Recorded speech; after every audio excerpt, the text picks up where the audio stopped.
All right, we'll go ahead and get started a minute early since everybody got quiet. Good evening and welcome to the December 16, 2025 meeting of the Hickory City Council. It'll be our last scheduled meeting this year. So at this time, I would like to call our friend, the Reverend Susan Smith, who's the Associate Pastor at Exodus Missionary Outreach United Church of Christ, to the podium for our invocation. I would ask that if you're able to please stand for the invocation and remain standing after the invocation for the Pledge of Allegiance. Susan, as always, thank you for being here.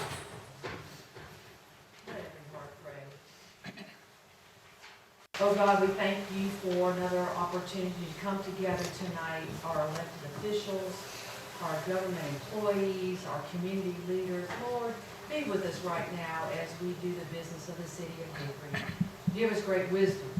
Help us to use our time well, to come together on one accord, so we might do the greatest good for the greatest number. In your name we pray, amen. Amen. I pledge allegiance to the flag of the United States of America and to the republic for which it stands, one nation, under God, indivisible, with liberty and justice for all.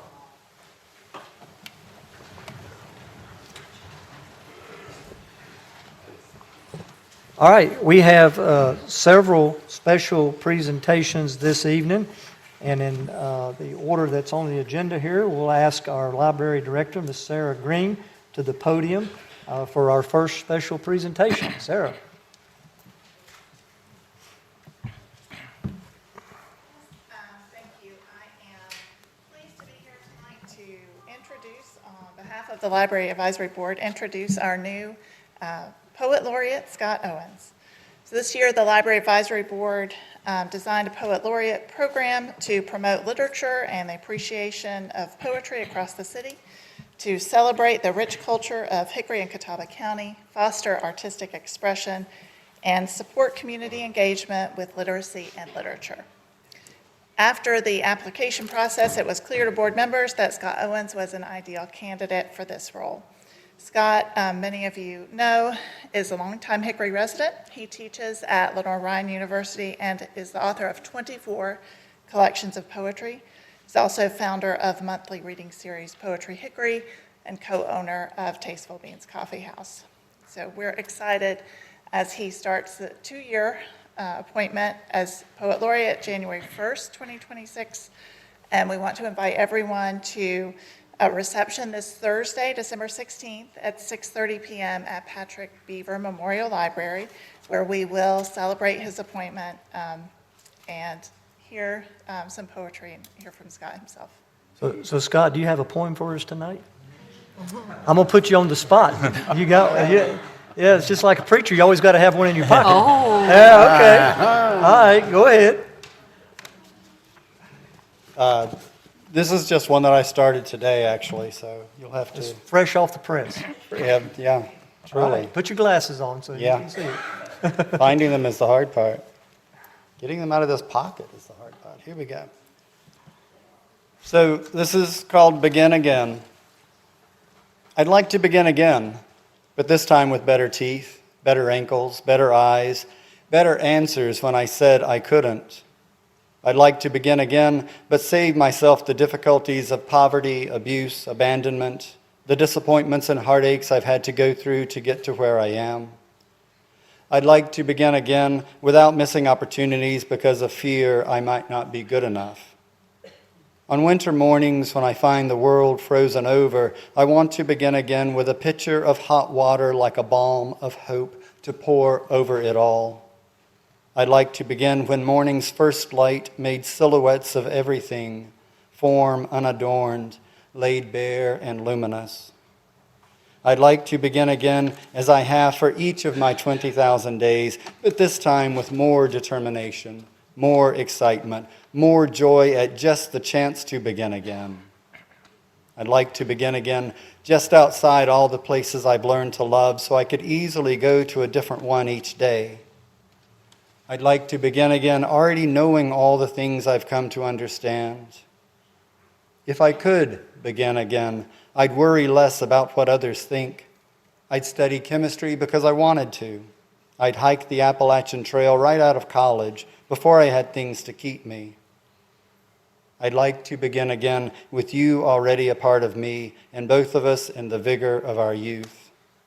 Really, who wouldn't like to begin again?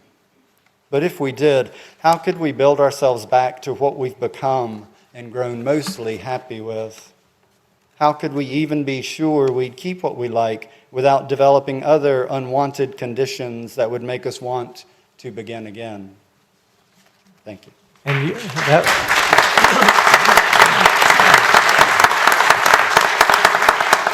And and you said that's not complete?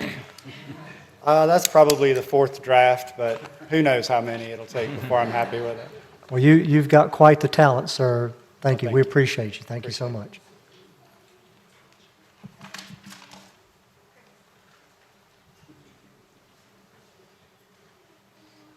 All right.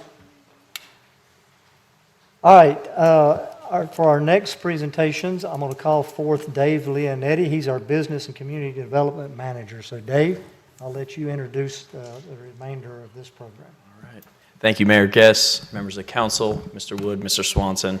Welcome to everyone in attendance. Like Mayor said, I'm Dave Leonetti. I'm the Business and Community Development Manager, along with being the staff liaison to the Business Development Committee. They're made up of 7 members of our community who work to support business development and growth in the city of Hickory.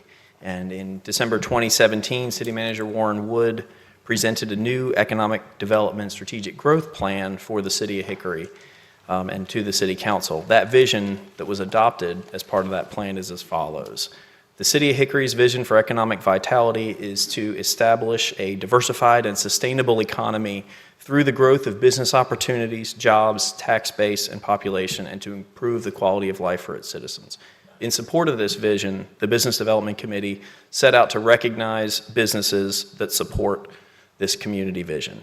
On behalf of the committee, I would like to thank everyone who so proudly nominated these well-crafted businesses from all over the city. And of course, we would like to thank the businesses and entrepreneurs for their fantastic submissions of what makes them a well-crafted business.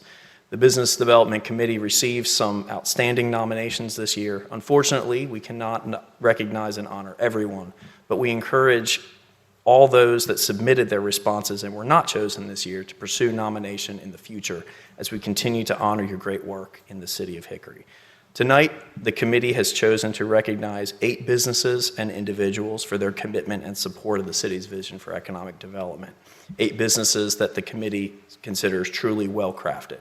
I have couple members of the committee, Jeff Newville and Gina Schell, that are going to be helping present the awards along with some of our staff members, Amy Lee and Annabeth Walker. And I'd be remiss if I didn't thank Amy and Annabeth for all their work putting together the reception that we just had as well, and for all their work putting together this compilation. Amy and Kaylin Melendez-Lindley in our communications office for putting together the video that you're going to be able to see right now. We did a compilation video that gives a little bit of overview of all of these 8 businesses, and then our members will come up and present the rest of the awards. Thank you.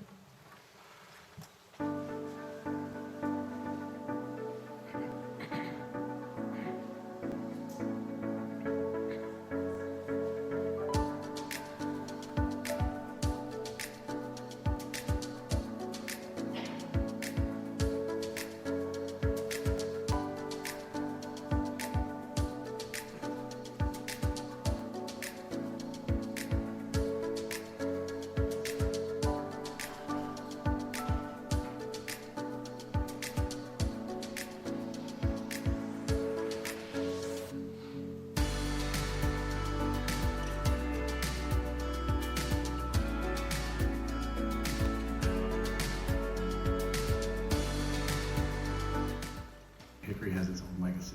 So it's not about what our legacy is so much, it's about where do we fit into that community and how do we make sure that we represent what those who came before us started.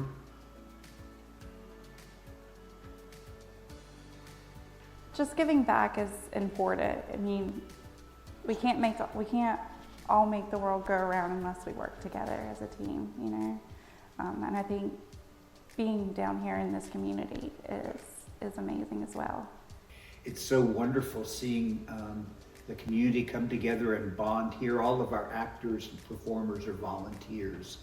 So thousands of people come here every year to see shows, and it's very exciting. We need to be relevant to our community because that's what's going to last. You know, I believe if you take care of your people, you take care of those around you, that takes care of you. I enjoy our community. I enjoy what I do. I enjoy what we've done and are doing.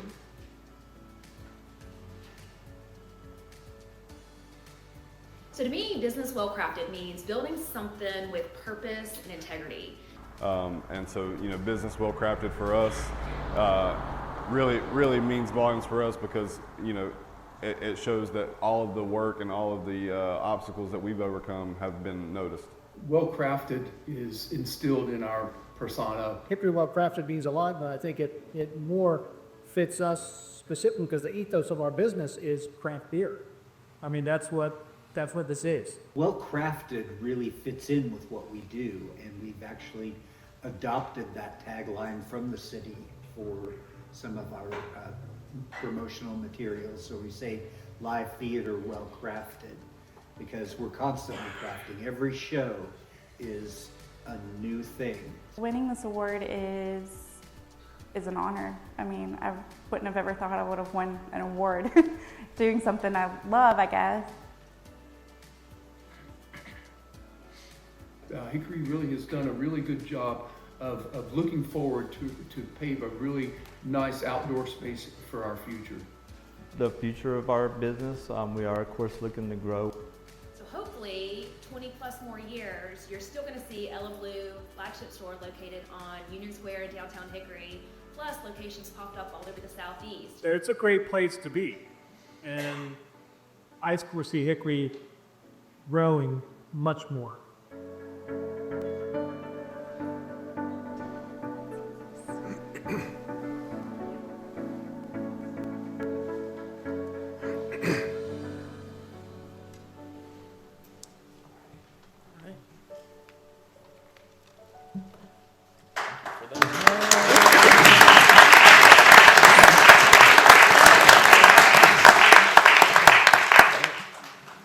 Amy Lee, our Business Development Coordinator, is going to present the first two awards.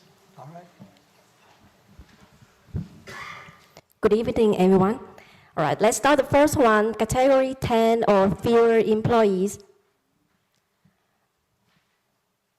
Boundary Fencing is a family-owned business built on craftsmanship, trust, and exceptional customer service. Whether residential or commercial, their fences are designed with durability, security, and beauty in mind. Each project tailors to the customer needs. The lifetime craftsmanship warranty reflects the confidence in their work and commitment to long-term relationships. What truly sets Boundary Fencing apart is the community impact and sustainable growth. The gentleman on my right, we recruited him. He tried to get the best person. We got a man that you'll hear in a second.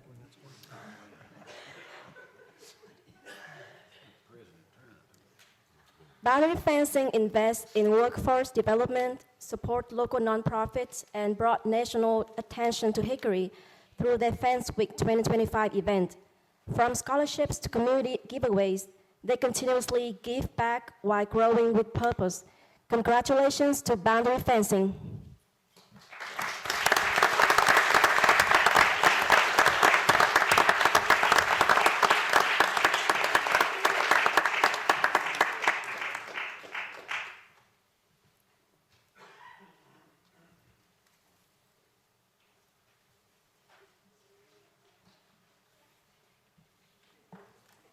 Category 10 or fewer employees. Lily Thomas Boutique is a vibrant women's fashion destination on Union Square in downtown Hickory, where customers are welcomed with the personalized styling and exceptional service. What began as a small one-woman dream has grown into a thriving storefront offering clothing, accessories, and confidence for women of every generation. Their motto says it all. Give a woman the right outfit and she will conquer the world with grace and confidence. The boutique plays an active role in the Hickory community, participating in events like sip and shops, fashion shows, and leadership conferences. Committed to helping make Hickory a destination for shopping, living, and working, Lily Thomas Boutique continues to drive local growth while staying true to its mission of service, style, and sisterhood. We are proud to honor Lily Thomas Boutique tonight.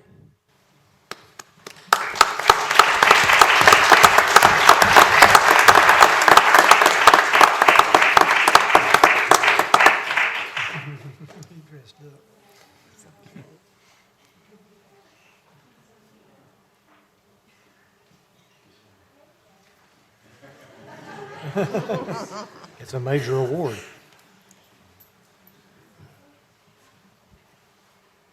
Mr. Mayor, City Councilman, Mr. Wood, and Mr. Swanson. Jeff Newville here with the Business Development Committee. Pleasure to be here. I would like to first recognize the category of 11 to 50 employees, which our winner is Defeat, represented this evening by Shane Cooper. Defeat is a leader in high-performance socks and accessories for cyclists, runners, and outdoor adventurers. Founded in 1992 by Shane Cooper, the company revolutionized the cycling world with aerator open mesh performance socks, now worn by top athletes around the globe, including champions of the Tour de France and Giro d'Italia. Defeat calls itself a micro-sockery, a nod to its small-scale, high-quality production model that has resisted the global shift to overseas manufacturing in favor of keeping jobs and innovation rooted in North Carolina. Just as importantly, Defeat is deeply rooted in community and sustainability. Their products are made in the United States using locally sourced materials, supporting regional jobs and reducing environmental impact. They lead group rides, support trail building, and advocate for cycling as a healthy, accessible lifestyle. Defeat proves that local craftsmanship can drive global success. Congratulations to Defeat. On a personal note, as someone that spent a good deal of their business career in the sock industry, I just must say that I have great admiration for Shane and his team for the passion, the innovation they have brought to our industry. So, very well-deserved award, and I hope people will visit their operation that's now on the City Walk. So, Shane, please come on down.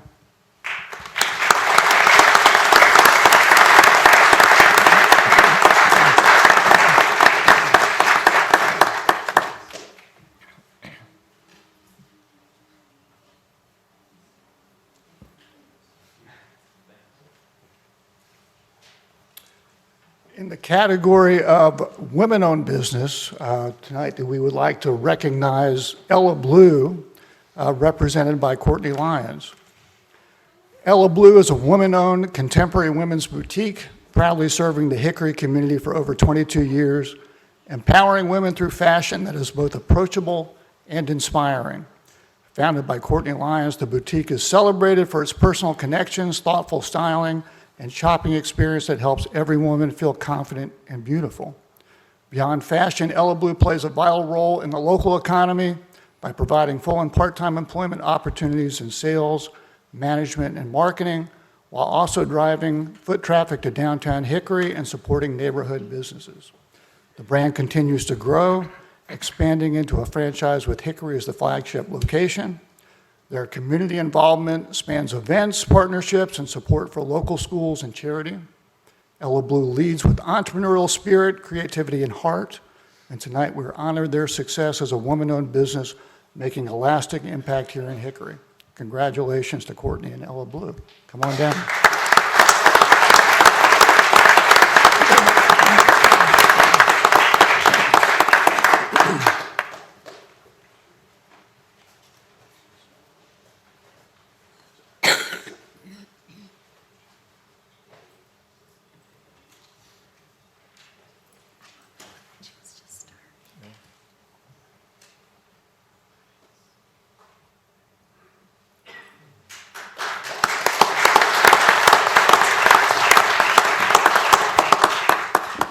And in the category of veteran-owned businesses, we would like to honor Ideal Office Works, represented by David Poston and Shanda Poston.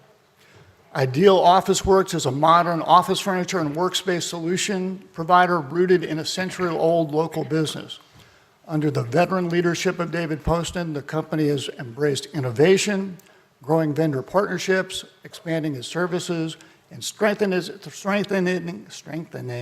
its commitment to exceptional workplace design. With plans underway for a permanent headquarters in Hickory, Ideal Office Works is investing boldly in our region's future. Their mission is rooted in service both to customers and community. A culture of integrity and teamwork drives everything they do. With a family-like team culture and focus on creating positive, forward-thinking environment, Ideal Office Works is not only building better office spaces, but also helping build a stronger, more connected community in Hickory and beyond. Tonight, we celebrate Ideal Office Works for honoring Hickory's history while building the workplaces of tomorrow. David and Shannon, please come down.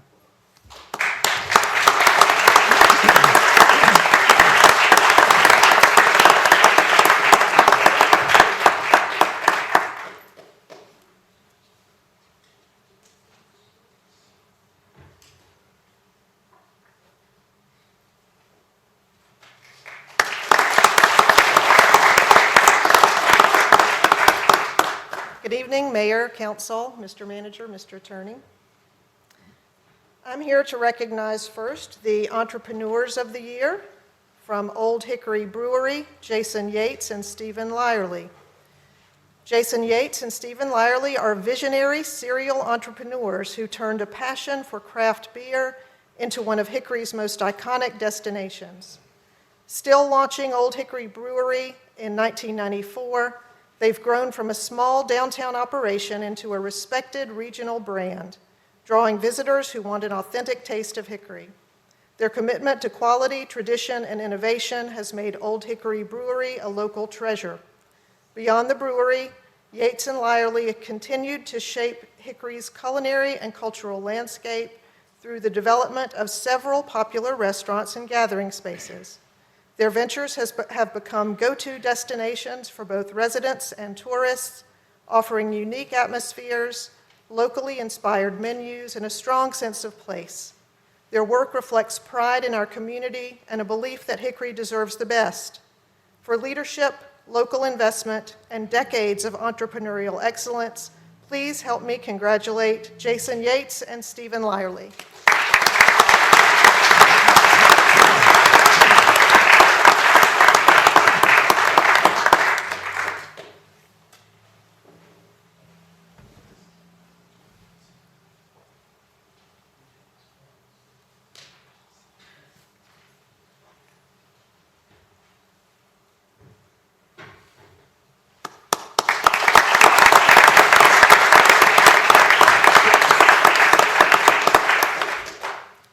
In the nonprofit category, we're recognizing Hickory Community Theater. For more than 75 years, Hickory Community Theater has been a powerhouse for the arts, showcasing local talent and enriching life in our community. From its first production in 1949 to today's performances across multiple venues, HCT continues to deliver outstanding theater that inspires, entertains, and brings people together. HCT's impact reaches far beyond the stage. Each year, the theater attracts thousands of visitors downtown and generates over $1.25 million in economic activity. With strong partnerships, shared resources, and creative collaborations, they remain a cultural leader and community connector. I'm inviting down John Rambo, and I'd like to also ask members of the HCT board who are here to stand at their place. Please join me in celebrating the extraordinary legacy of the Hickory Community Theater.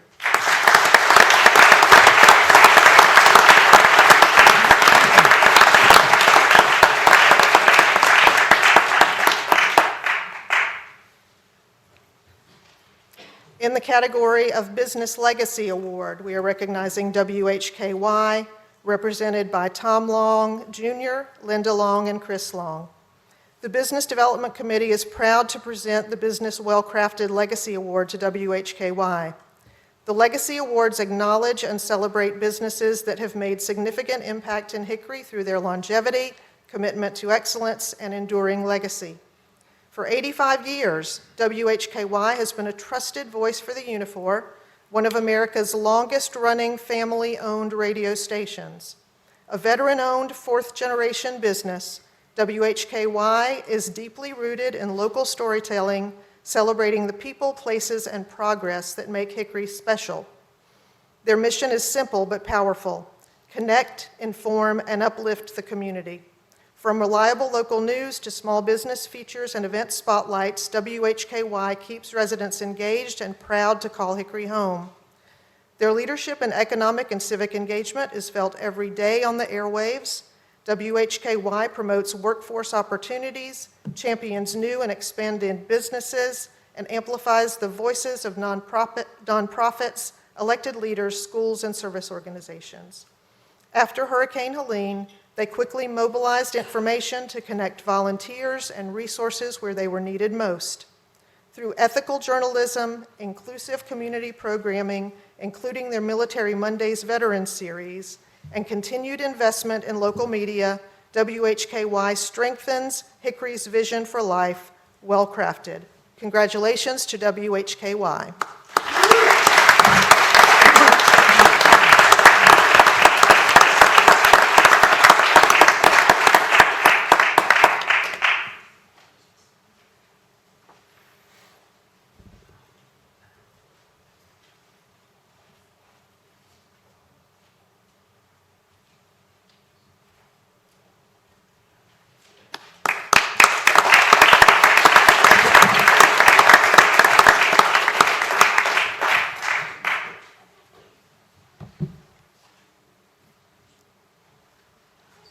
It's not advancing.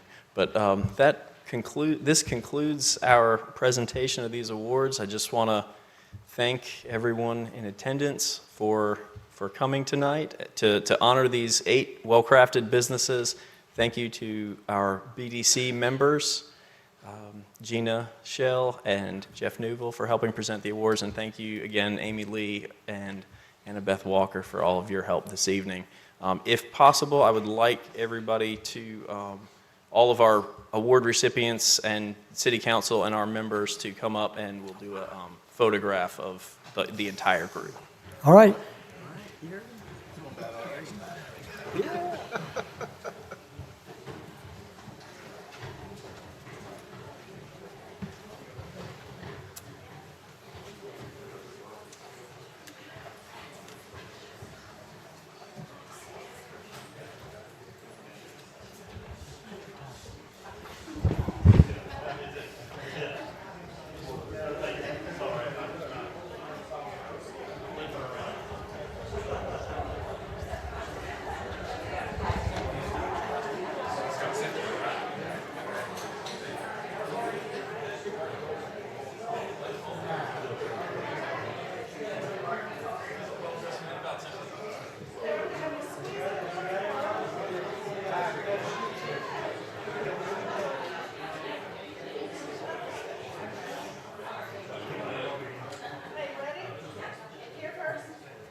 All right, we'll take a real brief recess for those of you that may not want to stay for the remainder of the meeting. You're welcome to stay, but if you would like to exit, of course, we'll take just a small break here to allow you that opportunity to do that.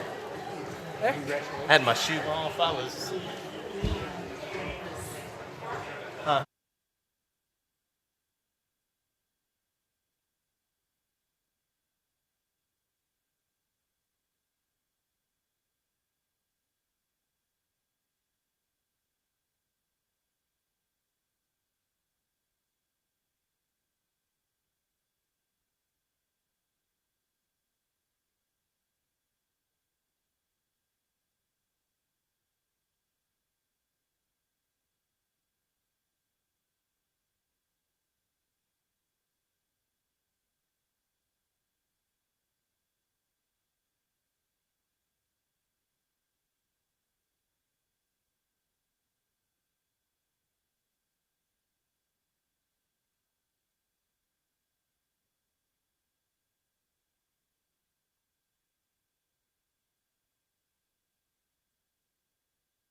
Our business well-crafted award winners had to go back to work.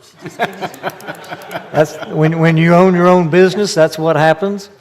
But once again, on behalf of the council, we want to thank them for their investment, their time, their talent, and their treasures. We want them all to be successful, and we want to, if we can, contribute to their success. So once again, we want to applaud them and thank them for all that they do for our community. Next special presentation, I'll invite the Senior Manager, CPA Cassie Wilson from Martin Starnes and Associates to do our annual audit presentation. Cassie, thank you for being here. Thank you. As the mayor mentioned, this is the audit presentation for 6/30/2025. This is my first year as the senior manager on the City of Hickory's audit. I've been with the firm for many years. This is the first time I've ran the audit for the City of Hickory. We did also rotate partners for the year as well. So you had a whole new team, whether you realize that or not. So we'll start going through and we will hit some highlights. So just as a reminder, our audit process is one that we do throughout the entire year. That is one that we do planning, we do risk assessment, we look at what all the internal controls are, what the changes were from the prior year compared to 6/30/2025. So it is a year-long process. We work with finance department, we answer questions that may come up throughout the year, and we try to make sure that we hit all of the areas that are necessary and that we can hit ahead of the year end. And then we always come back in the fall and detail through everything that has the ending balances, and we work through the compliance work and try to get everything wrapped up. So as you can see, this is our process that we go through here, and then we're at the point where we're ready to issue to the local government commission and provide this presentation to you as well. So we issued an unmodified opinion, that is a clean report of the audit. We did not have any material misstatements. Everything was clean from that perspective.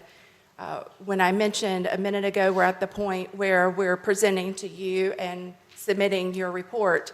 The local government commission, the LGC, made some changes this year with the due date and moved that due date out to February the 12th. That was a result of the federal government and their OMB supplement for all the federal programs being delayed. That went from what we normally got around May each year to it was issued the day before Thanksgiving. So as you know, we had some delays with that, so we will finalize our last little bit of comparison with that final supplement, and we'll be ready to issue in early January. So that still is within the time parameters. There's no fault of the city for that. That's just the timing constraints that we were put under with that supplement being issued late. We did have great cooperation with the staff. We ask a lot of questions. Each of you get emails from us as well, just to ask if you have any areas that you want us to look at, any specific concerns. We work with Carrie and her staff, the finance department, as well as other department heads. Sometimes those questions filter through Carrie, but rest assured, we made sure that we spread the love with all of our audit questions to everyone. So you had an unassigned general fund balance that increased, that is listed here, and then your available general fund balance also increased. So we're going to talk about that in a little more detail and look at the general fund breakdown, but you did have an increase in both of those areas. So this available fund balance that is here is a calculation specifically from the local government commission. They utilize this available fund balance calculation to compare units. They used to do it by population group. They've stopped doing that, and they look at it by your general fund expenditures. They want to compare units of range and size to one another to kind of see how fund balance is doing, where you're at with making your needs and servicing your debt. So This specific calculation is broke down here to also look at what that percentage is by your expenditures in the general fund, including those transfers out. So you can see here that you had an increase, a slight increase from 24 to 25 in that percentage. That's always a positive outlook that the LGC wants to see, is that you're still managing things from an available fund balance that they set. When we break down the fund balance in the general fund a little bit further, we look at what is your total fund balance for the last 3 years, and we compare that with what is unassigned. You can see the changes from 23 to 25 there. This does include that capital reserve fund in that total fund balance number. But since it is a capital reserve fund, it would not be part of the unassigned. So that total fund balance increased about 3.5 million, and then your unassigned fund balance increased about 1.4 million. The unassigned fund balance that the council uses, you have a more conservative approach to that. You have the requirement with the 25% there, but you were able to exceed that goal and actually reach the 30% for the year.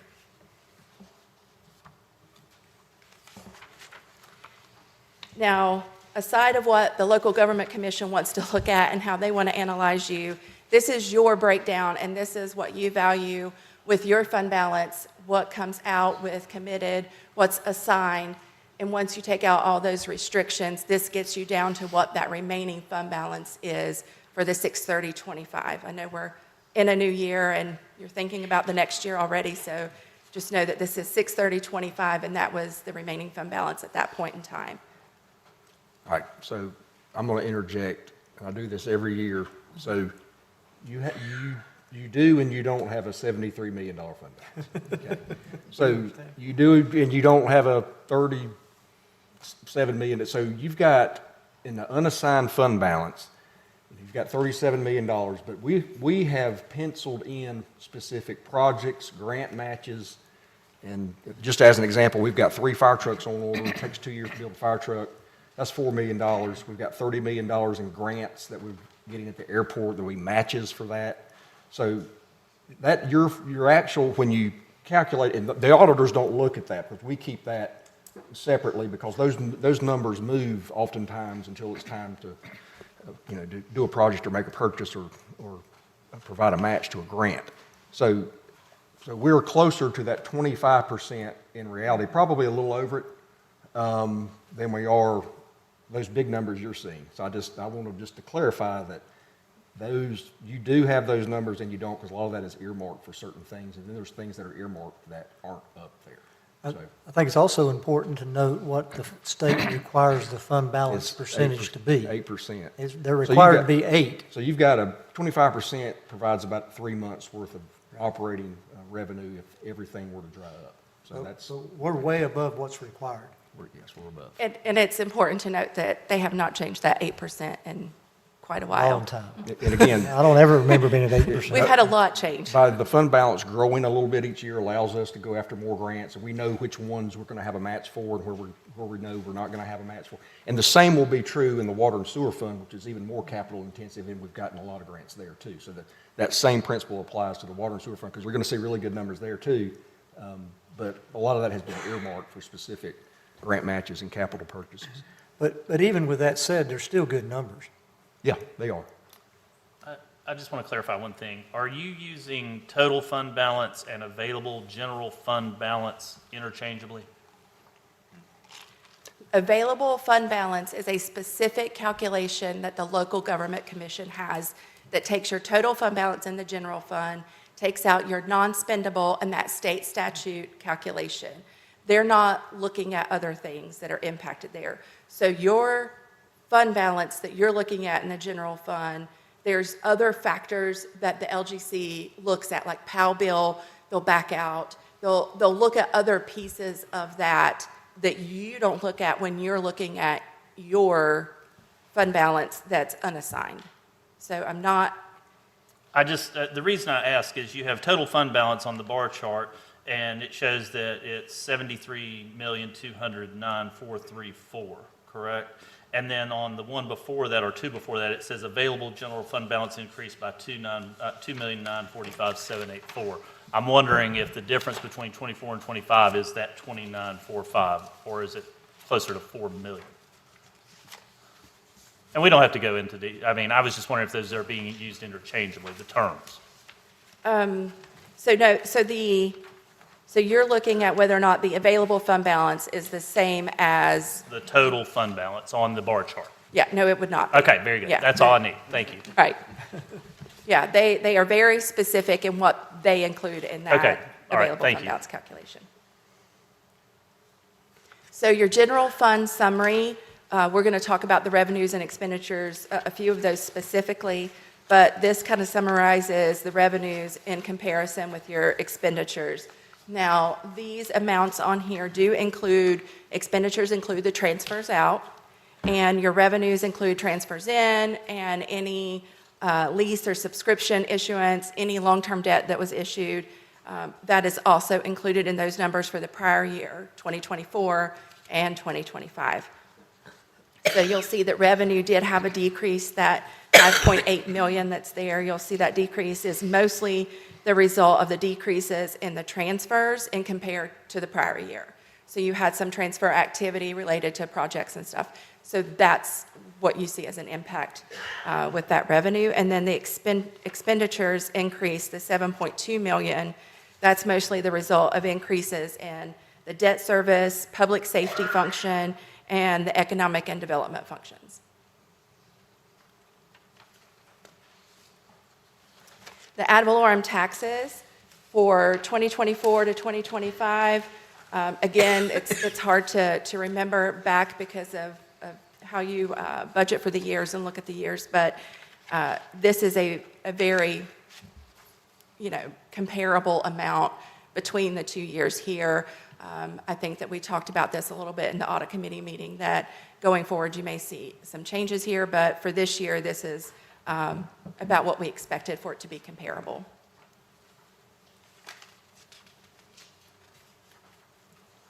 The other taxes is made up of your local option sales tax, your franchise tax, and the motel or occupancy tax. That is all included in these other taxes. That did have about a $2.3 million increase to 2025.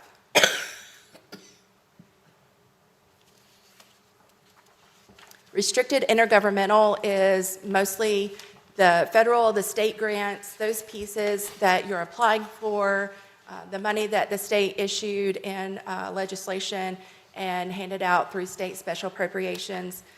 That causes the fluctuation from year to year in your restricted intergovernmental. So you do see that there is an increase there of that 2.3 million or the 519,000. So you'll see that's just a result of the grant changes for the year.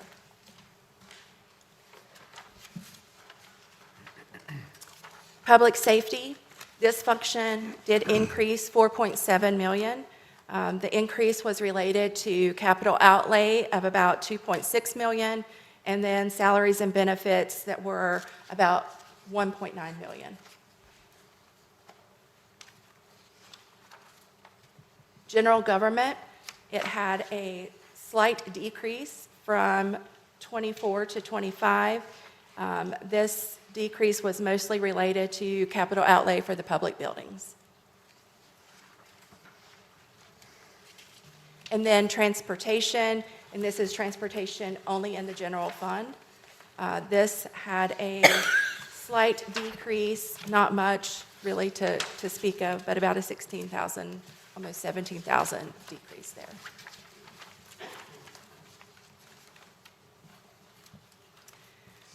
Now, when looking at the enterprise funds, water and sewer being one of your major ones, this is a breakdown with your current assets and your current liabilities to calculate your quick ratio.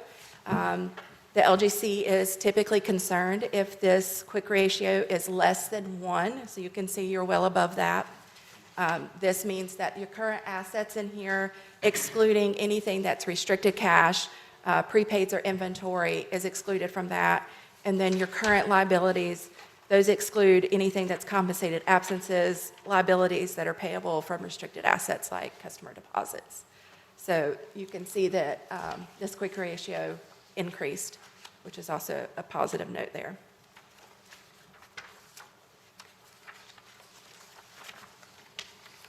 Your other major funds, your airport and the solid waste funds here. Again, we look at what the current assets are, what the current liabilities are, and we break down to see what you would consider your working capital number. Special note is that the amounts that you see for the airport fund, those do have, in both the assets and liabilities here, they are affected by that advanced grant. That was about $15 million in the airport fund. The unrestricted net position did have an increase in the airport fund. And then your solid waste fund, you have an increase that you saw with current assets, as well as an increase in your current liabilities. And you can see what your working capital comes out to for solid waste. The unrestricted net position did have a slight decrease though, but nothing significant.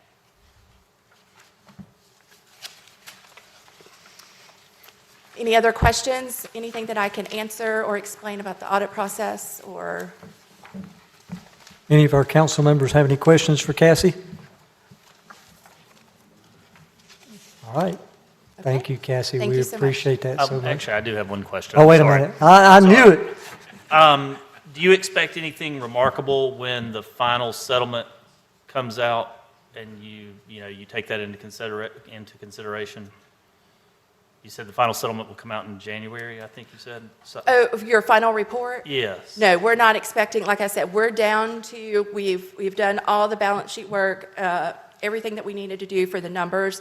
We're really down to the compliance piece and making sure with the supplement, if there's new procedures, because there's also uniform guidance changes in October of 2024 that were effective for the year. That's what had the most impact with the OMB supplement, that we're just trying to tie those pieces out. Okay, forgive me, I said settlement and I meant supplement. Sorry That's about okay. that. Yeah, sorry. That's okay. So that's a non-issue. Yeah. Okay, very good. Thank you. As a side note, Martin Starnes has done our audit for a number of years, and they're big enough to where they can, like she said, they can move staff around. You don't get the same people every year because you don't want people getting comfortable.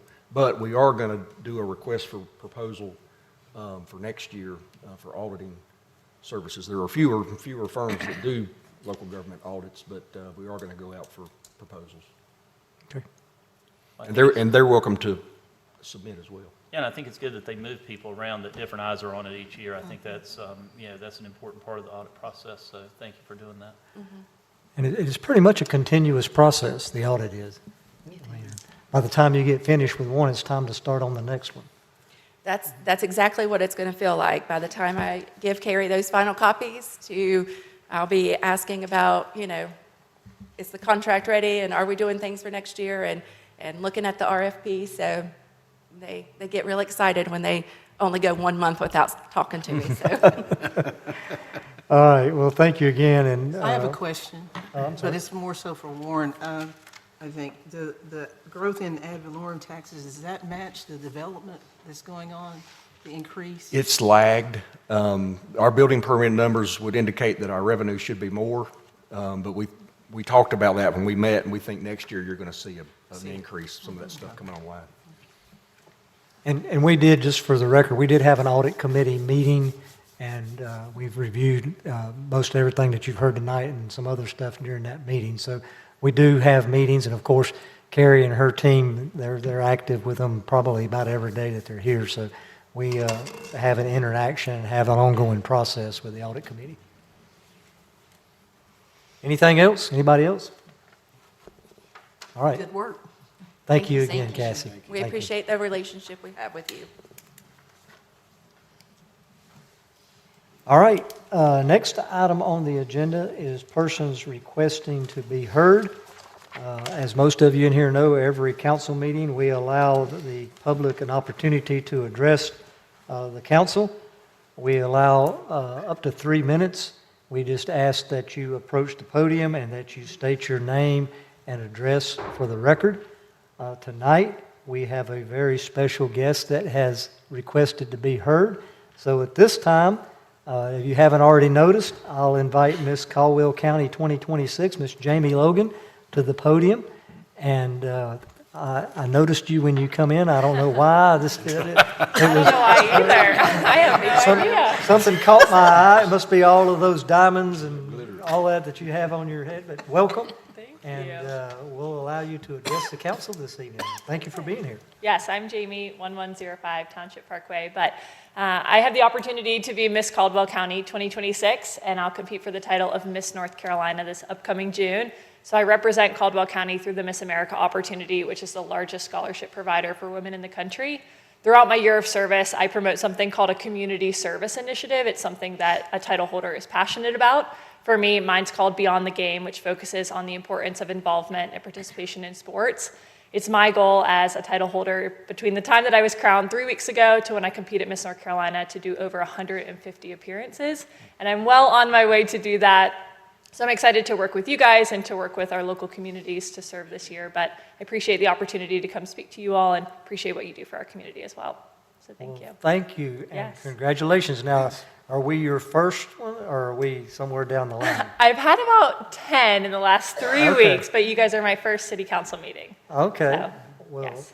welcome and congratulations. Thank you. I appreciate And we it. wish you much success in your future endeavors. Thank you. All right. Appreciate it. Thanks.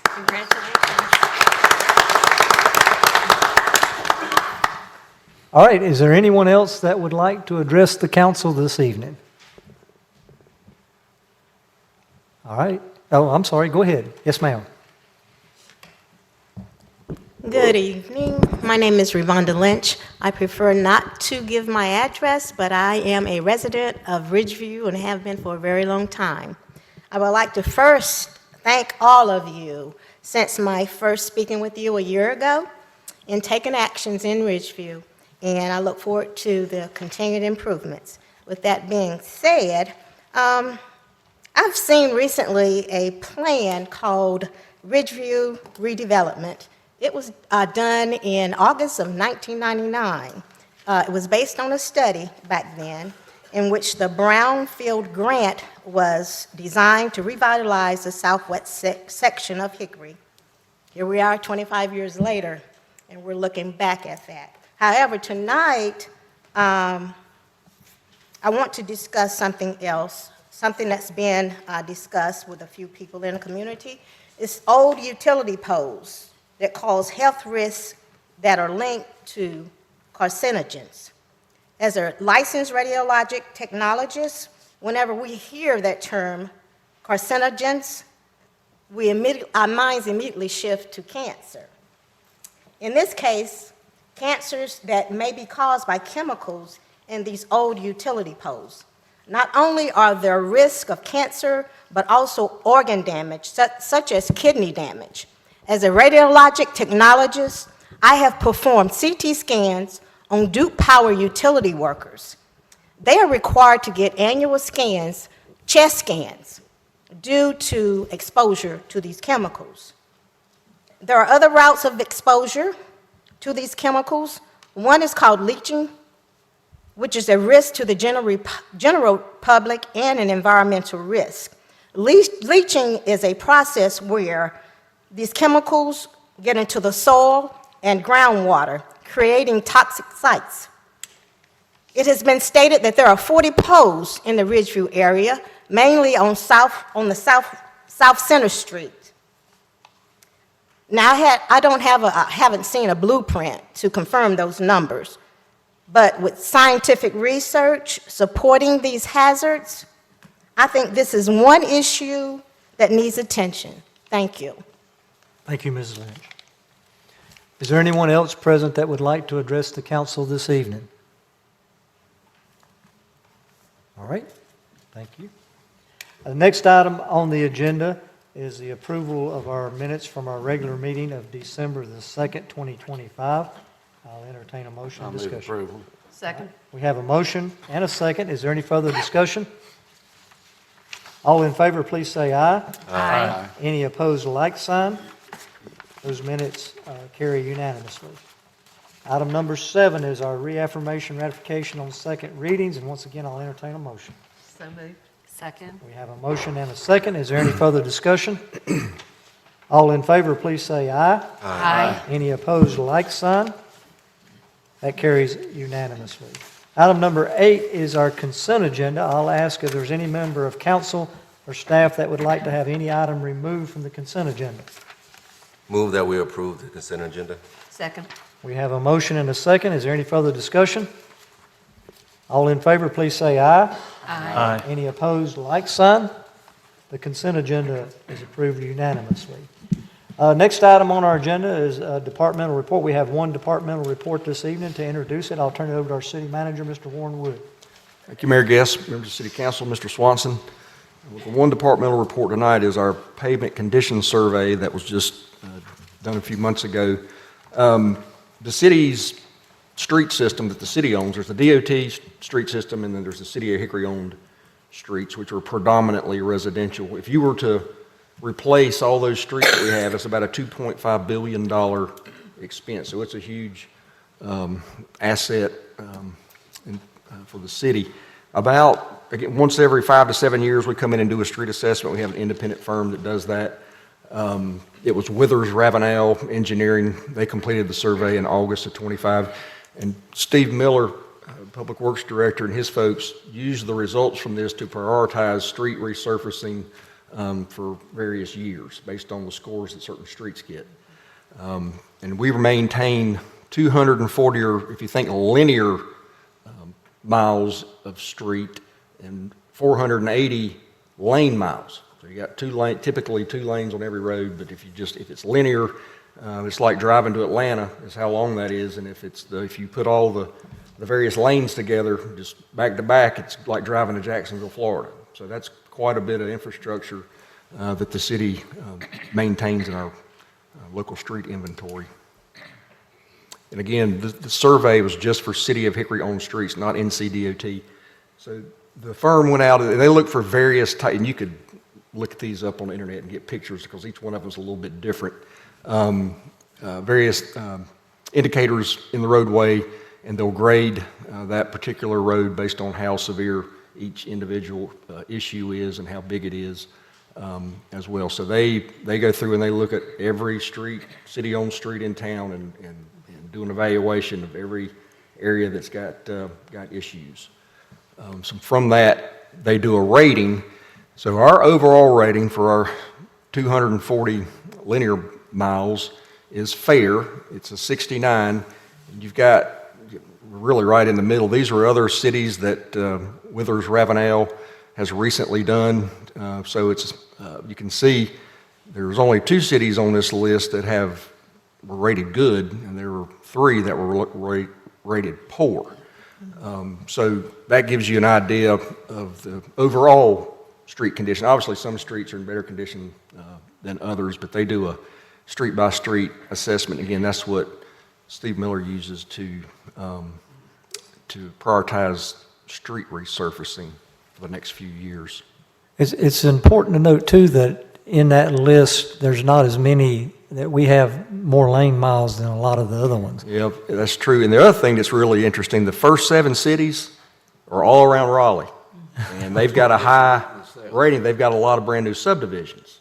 That's a good thing, and down the road, maybe not such a good thing, because a lot of those will come up for resurfacing at the same time. So those first 7 cities are the highest on this list, but they've also seen a lot of residential development and residential streets constructed in their communities.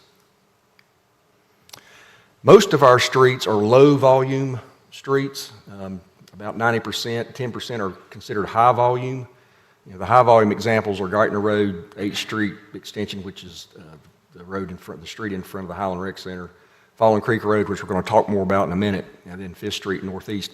5th Street is on the list to be resurfaced, but they have been waiting because of the construction in the area. It makes no sense to go spend all that money putting the new surface down, and then the construction's still going on, and it'll undo what you did. So when that is done, 5th Street will be addressed. Do they have an idea of how long it's going to take to fill up the whole 300 and It may be a couple more years. couple more. Yeah.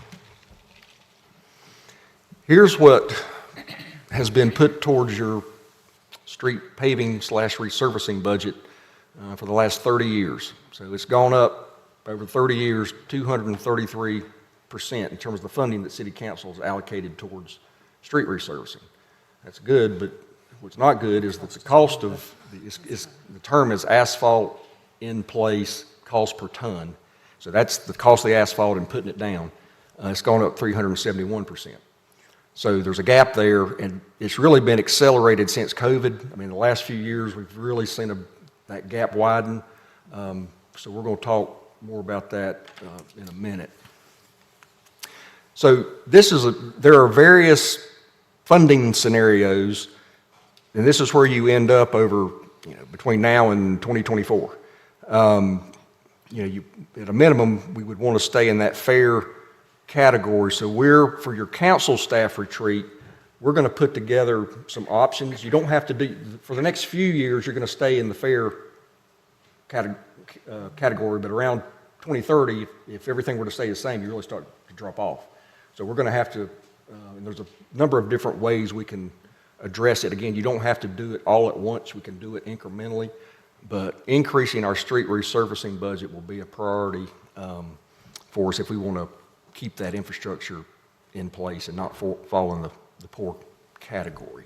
So again, we'll get into more options and funding sources and combinations of scenarios put before you. So potentially we can start addressing that in the upcoming year's budget, which would start July 1st of next year.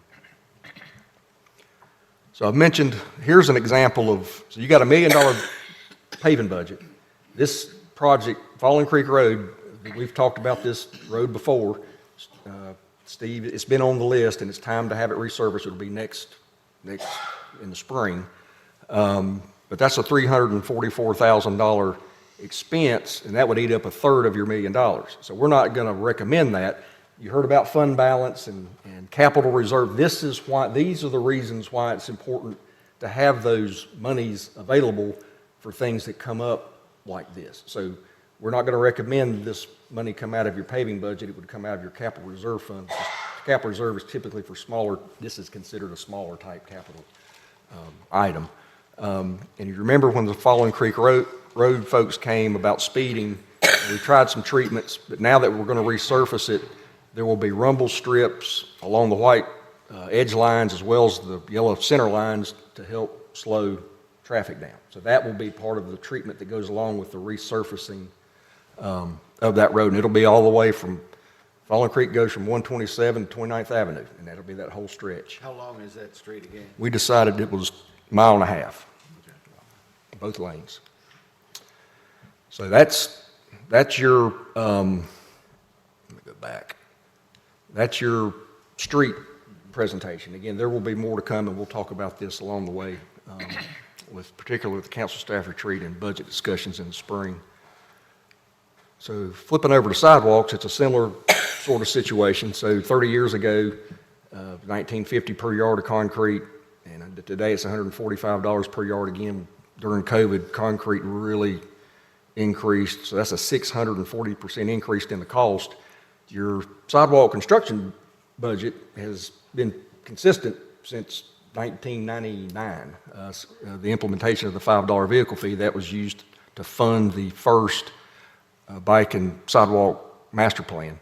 And of course that it's grown some, not much, and all the low-hanging fruit on sidewalks is pretty much done. You've got drainage issues, you got right-of-way issues, you got retaining walls, you got a variety of different issues. You can't do much with $200,000. We do segments of sidewalk where it's economical to do, and we replace segments of sidewalk with that. So again, at the council staff retreat in the spring, we'll talk about updating the pedestrian and bike plan, which was last updated in 2020. And y'all can ask me questions if you got any, or wait, yeah. But to clarify, anytime there's new construction or development, sidewalks are required. Yeah, so like the residential developments that are subdivisions, all are required to have sidewalks, and that was not always the case. But for the last 25 years, that has been the case. On the DOT roads, they decide when to do the paving. Correct. But is there some way to push them toward getting something done sooner? Or? They're having funding issues too, probably more severe than we are, because they rely on the gas tax. And you know, with the fuel efficiency of cars today, that's been a challenge for them. In fact, they went through and cut a lot of new projects that they had originally teed up. The way we have been able to move the needle with needed sidewalk projects has been through the MPO process. And again, I'm back to taking fund balance as match to improve our score, and that's how we have been able to, you can see, you know, $1.3 million worth of match on those two projects alone. And, you know, we tell people we try to build sidewalks where people walk out of necessity, and Springs Road is one of those places, as well as in the Kenworth neighborhood between 127 and Zara Baker Park. So those are two projects we got funded that would not have happened otherwise. So that's how we try to prioritize asking for money. Those a lot by looking for the pathways beside the roads. You can tell where people walk out of necessity by the goat path. And that's a competitive process, and there's not an unlimited amount of money. In fact, it's a limited amount of money. John Marshall has done a phenomenal job, you know, not just for this, but also with some of the bond projects and some other projects tapping into some of those funds. So I just wanted to give you a brief update, particularly as it related to the pavement study, and there will be a need to look at the funding levels so we won't fall behind and we can maintain a decent roadway system. All right. We'll look forward to more information at our council retreat. Any questions for Warren? Actually, I do have a question. You and I have talked a little bit about the constraints that we have on raising money to do these projects, that we're limited, that we're a little bit handcuffed by the state legislature. We obviously can't do anything without their express approval. Can you speak to that to give us a better understanding of that, please? You've got the two immediate options are your property tax. That's the one thing the legislature gives you control of. You can go up to $1.50. I wouldn't recommend that, but you can go up to $1.50 on your property tax rate. And we also have, there's a couple of other ones you can do. They're not as significant by themselves, but the vehicle fee, you know, we're at $5, you can go to $30. For every $5, you're going to raise $200,000. So that's $1 million if you went to 30. Yeah. So there's some special legislation you could ask for, but it would require a local bill. That's what some communities have done. And oftentimes, depending on what the revenue source is you're asking for, they would require a referendum, if you could even get that. So that would be another option. But you don't have many continuing revenue sources on an annual basis in terms of options. But again, the legislature could approve a couple of things that you could do. And we could do bond issuances. You could do street bonds. A lot of cities, Burlington's one that came. I mean, if you Google bond street bonds in North Carolina, the cities will pop up that have done it, and there's been quite a few. You have to pay the debt back, but that gives you a big influx of money, and you can get called up. Again, you'd have to find a revenue source to pay the debt back on street bonds, but that is absolutely an option. And it is also a strategy to make that almost a revolving bond debt instrument. That by the time you finish, it's time to do it again, right? And it's interesting that this is coming full circle. We've talked about fund balance and how that's grown. I think with the uncertainty at the higher levels of government, state, and things like that, and especially the conversation about maybe reworking the property tax, the mechanics of property tax in North Carolina, I think it would be a mistake to walk away from here and say, oh, we have all this fund balance, we can use it for roads. I think we have to maintain a safety net given the uncertainty at the different levels of government. Do you agree with that? I agree 100%. And we set things up to ideally put some money in fund balance every year so you can do a little bit and to get another grant or not have to borrow money for a fire truck. But yes, I agree 100%. But you still need that safety net, that 25, 30%. You just never know what's around the corner. And then during bad times, you don't put money in fund balance. Cities just don't because your revenues have declined. Right. So that's another thing you got to be on the lookout for. All right, thank you. Any other questions? All right, thank you. All right, next item is appointments to boards and commissions. Do we have any this evening? I have one. Okay. I would like to appoint my esteemed colleague, Charlotte Williams, to the Trivium Corporate Center Board. Okay. Second. Are there any other appointments? Anybody? All right. We have a motion and a second. Any further discussion? All those in favor, please say aye. Aye. Any opposed, like sign? All right. That passes unanimously. Welcome to the Trivium Corporate Board. All right. Any matters not on the agenda, sir? No, sir. All right. General comments by the council. Of course, I said it at the beginning of the meeting. This will be our last scheduled meeting for this year.